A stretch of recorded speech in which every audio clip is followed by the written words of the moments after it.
Prabhat news కి స్వాగతం. రైతులకు సకాలంలో నాణ్యమైన ఎరువులను ముఖ్యంగా యూరియాను నిర్దిష్ట ధరలకు అందించడమే లక్ష్యంగా ప్రభుత్వం చర్యలు తీసుకుంటున్నట్లు జిల్లా కలెక్టర్ ఏ తమీం అన్సారియా స్పష్టం చేశారు. ఈ విషయంలో ప్రైవేటు డీలర్లు కూడా నిబంధనల మేరకు పనిచేస్తూ అధికార యంత్రాంగానికి సహకరించాలని ఆమె కోరారు. జిల్లాలోని ఎరువుల డీలర్లతో మంగళవారం ప్రకాశం భవనంలో ఆమె ప్రత్యేక సమావేశం నిర్వహించారు. జిల్లాలో యూరియాకు కొరత లేదని ఈ సందర్భంగా కలెక్టర్ పునరుద్ఘాటించారు. అవసరం మేరకు ప్రభుత్వం వ్యవసాయ శాస్త్రవేత్తల సూచనల మేరకు ఎరువులను వినియోగించేలా రైతులకు అవగాహన కార్యక్రమాలను కూడా నిర్వహిస్తామన్నారు. ఈ క్రమంలోనే ముందుగా రాష్ట్ర ప్రభుత్వం ఆదేశాల మేరకు ఎరువుల డీలర్లతో ప్రత్యేక సమావేశం ఏర్పాటు చేశామన్నారు. జిల్లాకు కేటాయించిన యూరియాలో 70% ప్రభుత్వ సొసైటీలకు, సంస్థలకు, 30% మాత్రమే ప్రైవేట్ డీలర్లకు కేటాయించినట్లు చెప్పారు. జాయింట్ కలెక్టర్ గోపాలకృష్ణ మాట్లాడుతూ యూరియా విక్రయాలతో నానో యూరియా విక్రయాలను ముడిపట్టవద్దని ఆయన చెప్పారు. రైతులకు ఆందోళన కలిగించే పరిణామం అనేది డీలర్ల వైపు నుంచి చోటు చేసుకోకుండా చూడాలని జాయింట్ కలెక్టర్ స్పష్టం చేశారు. డీలర్లకు ఏమైనా సమస్య ఉంటే ప్రభుత్వం దృష్టికి తాము తీసుకువెళ్తామన్నారు. ఈ సమావేశంలో జిల్లా వ్యవసాయ అధికారి ఎస్ శ్రీనివాసరావు, మార్క్ఫెడ్ జిల్లా మేనేజర్ హరికృష్ణ, వ్యవసాయ శాఖ అధికారులు పాల్గొన్నారు.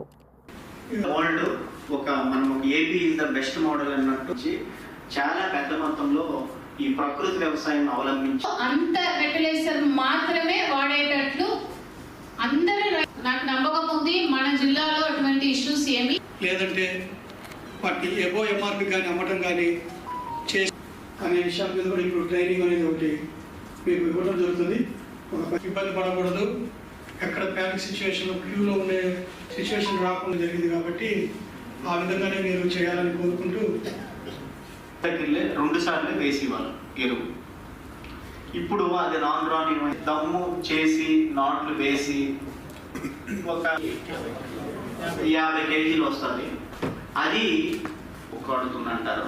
అది ఇదైన తర్వాత మనము బస్తా అంటే ఇక్కడ 30 రోజులకి, అక్కడ నుంచి 60 రోజులకి అంటే పొట్ట అంటారు, అంటే మనకి ఇది వచ్చేటప్పుడు.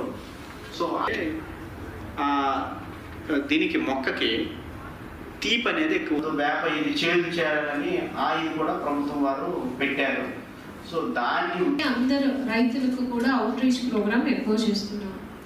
అదేవిధంగా ఇప్పుడు మన జిల్లాలో చూస్తే ఒక 529 రీటైల్ షాప్స్ ఉన్నాయి. హోల్సేల్ డీలర్స్ ఒక 22 మెంబర్స్ ఉన్నారు. ప్యాక్స్ దాదాపు 93 ప్యాక్స్ ఉన్నాయి. 25 ప్యాక్స్ ద్వారా మనము కెమికల్ ఫెర్టిలైజర్ డిస్ట్రిబ్యూట్ చేస్తున్నాము. అదేవిధంగా మనకు ఆర్ఎస్కే సెంటర్స్ చూస్తే దాదాపు 516 ఆర్ఎస్కే సెంటర్స్, 516 ఆర్ఎస్కే సెంటర్స్ ఉన్నాయి. సో ఈ సెంటర్స్ ద్వారా, అదేవిధంగా ప్రైవేట్ షాప్స్ ద్వారా, ప్యాక్స్ ద్వారా, ఇంకా సొసైటీస్ ఉన్నాయి, 4 societies, multi state cooperative societies. ఈ అన్ని ఇన్స్టిట్యూషన్స్ ద్వారా మనము రైతులకు ఫెర్టిలైజర్ అనేది ఇవ్వడం జరుగుతున్నది. సో ఇప్పటికే మన జిల్లాలో చూస్తే దాదాపు ఒక 48% సోయింగ్ అనేది కంప్లీట్ అయి ఉంది. ఇప్పుడు మన రాష్ట్రంలో మిగతా జిల్లాలో చూస్తే కొన్ని జిల్లాలో యూరియా ప్రాబ్లం ఉంది అని వేరే జిల్లాలో వస్తున్నాయి. మన జిల్లాలో అయితే అటువంటి ఇష్యూస్ అనేది ఏం రాలేదు. కావాల్సిన అమౌంట్ మనకు అన్ని ఫెర్టిలైజర్స్ కూడా ఇప్పుడు మనకు స్టాక్ అయితే ఉంది. ఎటువంటి ఇష్యూస్ ఎక్కడ లేదు. సో ఇప్పుడు మీరు అందరినీ కూడా ఈరోజు ఇక్కడ పిలిచి మీటింగ్ పెట్టడానికి ముఖ్య ఉద్దేశం, ఎప్పుడు కూడా ఒక సీజన్ స్టార్ట్ అయ్యే ముందు, ఖరీఫ్ కావచ్చు, రబీ కావచ్చు, ముందే ఒకసారి మనము ఈ డిస్ట్రిబ్యూషన్ని ఎంత సక్రమంగా చేయాలి, రెగ్యులేట్ చేయాలి. అందరూ కూడా దాంట్లో ఎవరైతే స్టాక్ హోల్డర్స్, ఇప్పుడు ఎవరైతే నేను చెప్పాను RSK, bags, wholesale dealers, retail dealers, అందరూ కూడా మీరు అందరూ కూడా స్టాక్ హోల్డర్స్ అన్నమాట. సో దీంట్లో మనం రెగ్యులేట్ చేయడానికి యాక్ట్ ఉంది, ఫెర్టిలైజర్ కంట్రోల్స్ యాక్ట్ ఉంది. బికాస్ ఈ ఫెర్టిలైజర్ ఒక ఎసెన్షియల్ కమోడిటీ.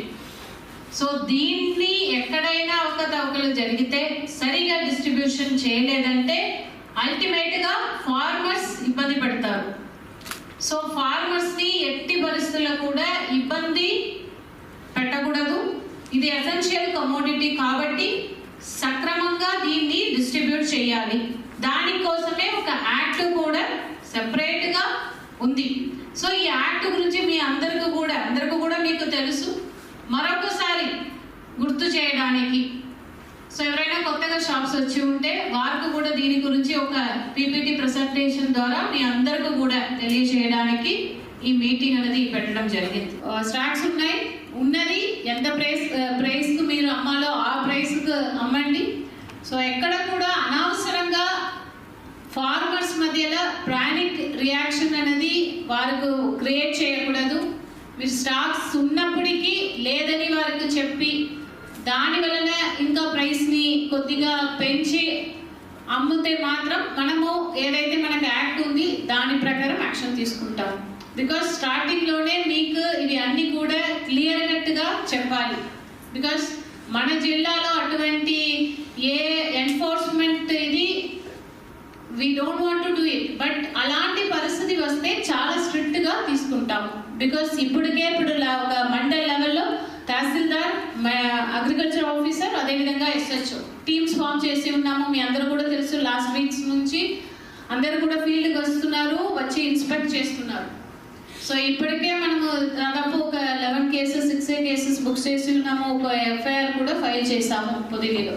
ఎందుకంటే అన్ఆథరైజ్డ్గా గుడౌన్లో కొన్ని ఫెర్టిలైజర్ మనము ఇన్స్పెక్షన్లో తెలియవచ్చింది. సో ఇలాంటి ఇష్యూస్ రాకూడదు. సో ఈ ఖరీఫ్ సీజన్లో మనకు కావాల్సిన ఫెర్టిలైజర్ మనకు స్టేట్ నుంచి డిస్ట్రిబ్యూట్ చేస్తున్నారు. దాన్ని మంచిగా ఫార్మర్స్కు డిస్ట్రిబ్యూట్ చేయాలి. ఎక్కడ కూడా మిడిల్ మ్యాన్కు అదేవిధంగా రేట్ని పెంచి ఇవ్వడం, డైవర్ట్ చేయడం, హోర్డింగ్ చేయడం, ఇలాంటి మెషర్స్ ఎక్కడ కూడా జరగకూడదు.